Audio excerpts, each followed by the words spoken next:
This is the Farrell Sports Business Podcast, and I'm the host, Matt Farrell. This week, we're going to go long. We're going to have a world champion long driver who's taken the sport of long drive, won a world championship, and also has turned that into a content and media business. Martin Borgmeier won the 2022 World Championship in the sport of long drive. But he's almost as known, if not more, for creating a social media platform, building his own content on YouTube and Instagram and TikTok. And he just has a larger-than-life personality and is one of the most relatable, fun, first-class individuals I've run across in my career working in sports. Let's jump in with 2022 World Champion long driver and sports content creator, Martin Borgmeier of Germany.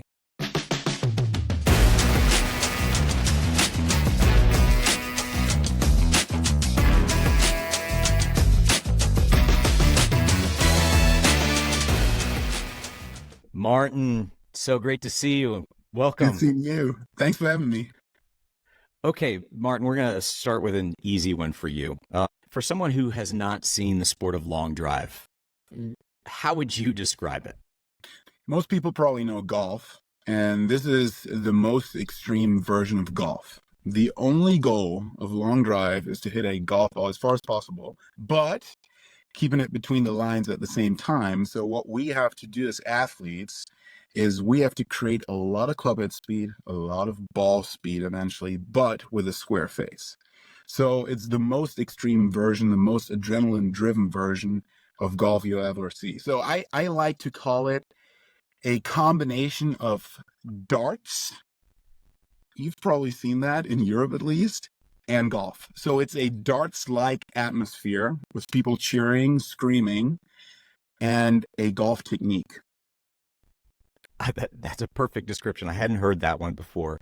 Another element to it is this is not your quiet golf clap type environment. Yeah. The music is blaring, the athletes, big personalities, and a little bit of yelling and screaming and jumping, and it just creates a fun atmosphere. Yeah, you wouldn't like when you just see the crowd and everything that's going on around the athlete, you wouldn't feel like this is a golf sport. It's everything but that, but that's kind of what makes long drive. It's extreme on all ends. Well, I've known you for probably almost five years now. And what I didn't know until recently is how you got into the sport, if this is true, that you were sitting at a corporate desk job. Is that a true story? Yeah, that's true. I actually did that for 8 years, more than my long drive or like content creation career or golf career now. Yeah, it's long story short. I did something called dual studies over here in Germany. So I did my bachelor's degree on the job, basically. So I started an apprenticeship while doing a bachelor's.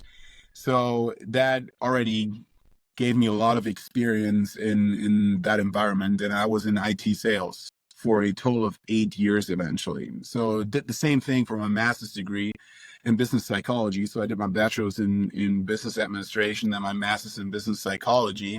The system over here in Europe is a little different. But yeah, I sold large IT projects, right? Like outsourcing projects, like data center projects, like all that type of stuff, data center moves, like all the boring stuff that nobody would expect when you see me at a golf ball. But clients and colleagues kind of got me back into golf, a sport that I did as a junior till I was like 16 years old. And that kind of started the whole thing with long drive because I played my first tournament and got totally hooked because it's addicting. As soon as you as soon as you square up the first perfect shot for the speed you put up, you want to do it over and over again. And well, the sport is pretty much only done and marketed correctly, or at that point was marketed correctly in the US. So I started competing in the US in 2019. We're going to get into you and your business, but I think you almost have to reset a little bit with the sport of long drive. It's been around for decades. Yeah. When we interacted 2019, 2020, the sport actually ended up going through a rough time. It was owned by Golf Channel at the time, and Golf Channel decided to sell the property and effectively shut it down for a while. combination of COVID. So that was a tough time where the sport had to just rally and pick itself back up. From the sport in general, Martin, how do you look at that time period? How rough was it for the sport? And what do you think were the keys to really get it back on its legs? Well, looking back at it right now, from my perspective, the times were amazing. To be honest with you, we had it really good back then because we had TV coverage and we had the Golf Channel backing, right? So it's the tough part for long drive, in my opinion, is to tell the story of like, this is golf, but it's not. Selling something that is so adrenaline driven and so spectacular to a golf audience. Because I truly believe this, I mean, just showcasing the spectacle of like long drive is something that a non-golfer would totally understand, right? So showing, if I would approach someone in Munich City, for example, right? Germany, a country that is not really known to have a large golf audience. When I show them long drive, they would totally understand it. A hits against B, B hits it further than A, B wins. Done, right? It's super easy to understand. And now, well, the details of like how insane it actually is to swing a golf club that fast and utilizing all the biomechanics, launch characteristics, and all of that is something that really only, I believe, the fans and nerds understand and see as a reason to tune in, right? But the spectacle around it and everything happening is something that, well, everybody could watch and enjoy, right? Like every now and then I watch darts over here in Europe. I can't play darts, right? I don't understand the logistics and the everything around darts, but I enjoy watching the crowd cheer and people going crazy. And I think that is also one of the main hurdles that long drive has to conquer, because it's tough to create or produce such a show that is pretty costly with like multiple camera angles, with a grid of 400, 450 yards, 500 yards plus to cover. And well, athletes that are not known enough in the golf world to really generate enough eyeballs. That, I think, is the big hurdle, because when you look at the athletes in long drive, it's either failed golfers, failed baseball players, or like hobby golfers, hockey players or whatnot that hit the ball far that decide to do this as a professional sport, right? It's not really like, well, a kid, not yet, a kid that, well, grows up and feels like, hey, I want to become a long driver. These kids want to become golfers because they see how much prize money there is in golf and all these amazing golf courses they play. And then for a lot of players, just like myself, it's more like a plan B. And that's really the one thing that is tough to conquer in the sport and in the market.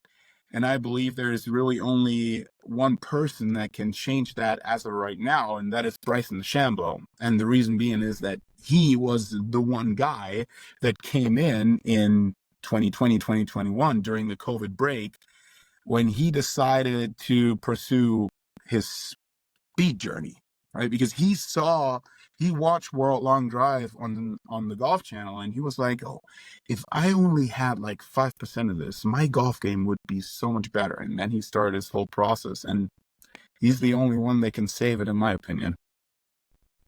Well, two things really, at least from my view, and I was separated from the sport at the time, that just changed the trajectory. One, I think legitimately, is you winning the World Championship in 2022. But that really intersected with a time that Bryson came into the sport. And I've come to appreciate so much about Bryson DeChambeau, especially over the last few years. He drew attention no matter what he did. And in that case, it just created such an interesting hook and an interesting angle that I think that was really made the sport interesting to see your trajectory and him coming into the sport formed a little bit of a perfect storm, maybe for you and for the sport. Yeah, it did.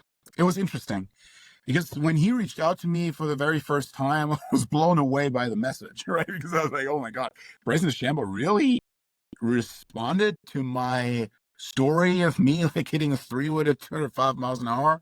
I mean, I didn't even realize that he started following me at that time, right? Because that was during COVID. I couldn't do a thing. Everything was locked up, but I still had my golf simulator that I built like the year before in like an old office building down here in Munich. And he responded to my story and started asking questions like about shafts, about launch characteristics, about speed protocols, about like all the stuff for him to figure out how to get faster. And then I obviously started following his speed journey very closely, and we just started chatting back and forth and back and forth. And I utilized the very first option I had to meet him in Dallas. And that was in 2021, just like when COVID was still present, but everything got a little more open. And yeah, we started practicing together. And it was so interesting to see his approach to things and how like extreme he does things when he feels like it's the right path. Like he's down that rabbit hole like super quick. And yeah, it was the beginning of 1.5, 2 years that one formed a great friendship. In the meanwhile, we're really good friends. And I mean, I just visited him 10 days ago, and we practiced together, did a few things before the PGA Championship, filmed YouTube videos together, like all the stuff that in the meanwhile grew so much. But it's yeah, it's just such like at that point in time, it amazed me like how he approaches things and how he sees things differently and how he's trying to always almost like avoid the mainstream, right? That's like, it's almost like, yeah, that's mainstream, that can't work, right? So I got to do my own thing. Yeah. He's always trying to find his own thing, and it was a blessing at that point in time for long drive. Well, I'm going to turn it back to you here in a second, but really briefly, I just can't think of another athlete that I've ever seen that has reinvented himself quite like he has on his own media platforms, YouTube in particular, like Bryson DeChambeau. Yeah, absolutely. It's interesting how the whole dynamic took place with him winning the US Open back in the days with his new speed, basically overpowering the golf course. In my opinion, it wasn't the driver. It was actually him being super dominant out of the rough and on the greens, because he had the speed to actually, well, hit it close from the rough, because he had the power to like swing through the rough, which was interesting. But then he went to live. The whole like PR disaster took place, and now through YouTube, he's pretty much the only professional golfer that does content creation, call it that, right, with his team around him. And by doing so, he's creating a fan base that is unique, because no one has ever done that. Because let's face it, the reason is probably a PGA Tour player, live player, professional golfer, whatever, call it whatever you want. They're making up to $4 million of prize money per event. So with $4 million up there, what is the real benefit of putting all the time and effort into content creation and YouTube and all of that to potentially make like whatever, let's call it $500,000 a year, $1 million a year in AdSense revenue when you're really doing well and that platform is growing like crazy in comparison to the potential prize money? So I totally understand that tour players, professional golfers, at least the ones up there, aren't necessarily focusing on creating content, but focusing on range time and actually perfecting their skills around the green and all that stuff, because there's just more potential money in it. But Bryson, again, is going the opposite route. And he's like, this is important for me to, one, inspire people, entertain people, educate people on golf, but also obviously to help his brand. It's been an impressive, what I call a reinvention for him. 100%. I agree. Let's, I mean, when it comes to building your brand and social Yes. media, I mean, for you, 141,000 followers on TikTok, over 200,000 on Instagram, 154,000 on YouTube. When did Long Drive go from sport to business and content platform for you? From the very beginning, to be honest with you. I always, obviously, when I started, had the dream to become a world champion.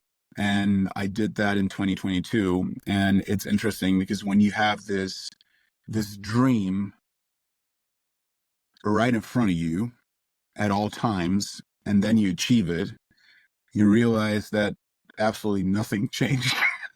Absolutely nothing. It's almost like the process of trying to get there was more interesting than actually getting the belt, which is crazy, but it's a continuous process eventually. And the fun of the process is much cooler than actually achieving things. I mean, both together are like probably best, but the process is more fun, at least to me. And that's why from the very beginning, I started, or I documented my journey the whole way. Like back in the days when I started doing Instagram, that's how it all started off. The platform was still a little bit different. In the very beginning of social media platforms, it was really about your social network, right? About friends, colleagues, and all that. It transitioned, like fast forward to like 2024, it kind of transitioned to being more of a content/topic related platform than a network of friends. I mean, which makes total sense because eventually what these platforms want to create is they want to keep all the viewers or users on the platform for as long as possible so they can sell more ads, which makes total sense. So they want to keep it as interest related, topic related as possible so people stay on the platform for longer and will show maybe the occasional post or story from friends. But what these platforms do is they really figure out what a viewer wants to see and what the viewer's interests are. And I realized that in maybe 2020, like during my second or third long drive season, because I saw which post did well and which one didn't. And that was also the time when Instagram and like all these platforms kind of transitioned to what they are today. And I just started documenting the stuff that I'm doing, that I'm figuring out myself, like my training, my like all the launch characteristics and all the stuff that is important to long drive. What can golfers learn from long drivers? And yeah, by doing so, I just learned like what type of content works and also what type of content I want to create, what I identify myself with. Right. And today what I'm doing is I'm just utilizing those best practices that I learned over the last couple years and will fill it with the occasional like off topic post with like golf girls at Top Golf and making fun of them and like all that type of stuff that is revolving around like in the social media world. But I mean, obviously growing that audience helped me big time to monetize my brand, right? Because there's not that much prize money. I was talking millions before in golf. There's not that much prize money in long drive. I mean, we have to find different ways to make some money and make a living off of it. Well, with that said, that's an interesting way to put it because, you know, there's a saying in business of make sure your main thing is always your main thing. And from a revenue standpoint, and we're not talking, you know, prying into your life with dollars and cents here, Martin, but, you know, a few years ago, you might have said long drive is your main thing. Now, content creation could be your main thing with long drive as a platform. Yeah. How do you create the blend? Yeah, it's interesting. As I mentioned, from the very beginning, I was always very content focused. But back in the days, I did most of my revenue was through coaching, like on-site coaching that I did when I quit my job in corporate, as I mentioned earlier, right? As soon as I had my first sponsors and like regular students, I quit my main job. I made way less money than I made before, but I simply saw I had this dream of becoming a world champion and only focusing on that. And I saw a way of making this happen. I didn't have kids back then. I was married, but I didn't have kids, which is a totally different life than I have today. In the meanwhile, I have one son, and my daily life is completely different, obviously. But back in the days, I took the risk, and it's interesting how like long drive back in the days was still like on the upslope, especially in 2020 with all the good stuff we had planned, like the anti-doping, the sports betting, all revenue streams that had the potential to grow long drive big time, and then COVID killed it. So I had to find different ways to, yeah, monetize the stuff that I've built. And yeah, with that also came all the more video content in general on all the platforms. And that was the time for me to, well, create content that was already relevant, but nobody had shown yet. So with that, I attracted more sponsors, obviously, and people like brands in general that simply wanted to utilize the skills that I've built over the time to showcase their products. And as I saw that grow, I more and more focused on it. So, and then in the meanwhile, again, fast forward to 2024, I've built a structure around me as a brand that helps me to just find the most efficient way to do the stuff that I'm doing. For example, I have a media company in the meanwhile that obviously is producing all my stuff, and helps me with effects and filming and editing of long YouTube videos in general that take a long time, but also helps other brands and other athletes to utilize the best practices that I found in golf, but also in other worlds to grow their profiles. Because it's interesting when you look from an outside perspective, you could think when you have absolutely no idea about social media in general, you would think like, oh yeah, he's just posting this one video and he's making, or that one photo back in the days, and he's making that much money, which is crazy. But what people don't see is how much it took to actually grow to that point. So it's attracting that many eyeballs. It's authentic. It's legit, right?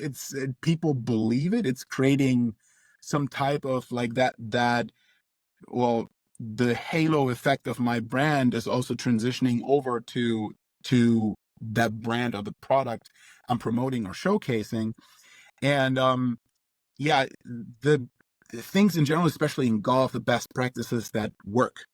So whatever it might be, camera angles, type of editing, the structure of the video, whatever it might be. And that really helped me to get to the point I am today. And well, yeah, that's, I mean, long story short, I would say long story, medium long, right? At least how I built all that. Well, you're involved with multiple brands and a couple of global brands that I just want to call out, Callaway and J. Lindeberg in particular.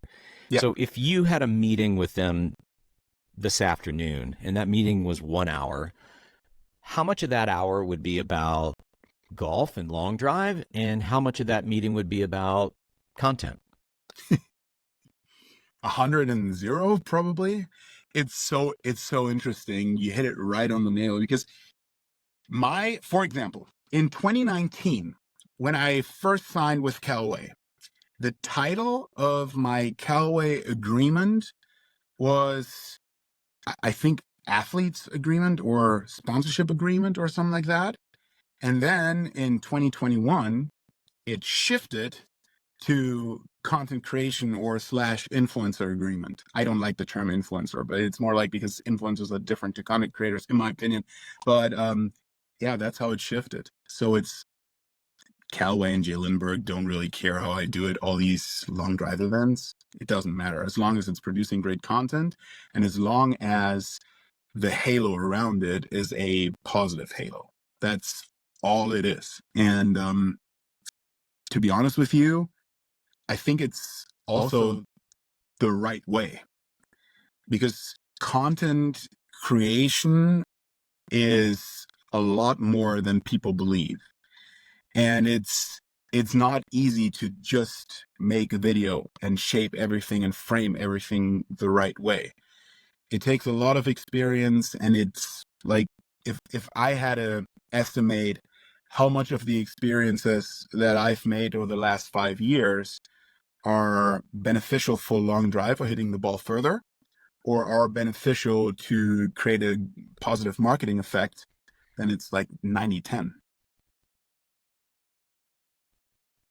It's really interesting. I just find, I don't know if this is a good comparison or not, but it almost feels like what you're doing is almost like what Red Bull does in action sports, whether it's diving off a cliff or, hang gliding or whatever it might be. It's creating the brand around that and the storytelling, and it's impressive. It's creating an emotion, right? It's framing the brand. When you look at Red Bull's Instagram page, for example, you don't find a single can of Red Bull because people don't care about the product. They, especially with such a product, they care about what it's creating for them, what kind of an emotion it's creating for them when they drink the Red Bull, right? And what they associate it with. And it's pretty much the same thing with all the products that I'm partnering with, because the times, in my opinion, the times of like, hey, buy this are over.